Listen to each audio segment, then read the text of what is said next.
Cleaning your electrodes, how often do you clean those electrodes and how do you clean them is really going to be a tip life study that you need to perform.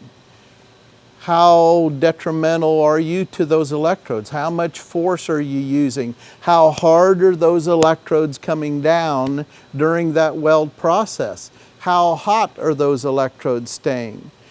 How much contamination, how much coating is being absorbed into that electrode as you're making that weld. So there's a lot of different variables that you have to think about. Normally the diameter of that tip face, that diameter, that size of that tip face is most important. That's your current density. That's putting that current to a certain diameter. The bigger that diameter gets, the bigger area that current has to heat up. You're not getting any more current. You're still getting the same amount of current, but over a bigger area, it's going to be a cold weld. Same thing as if you have any type of contamination on the surface of that electrode. That contamination is going to cause arcing.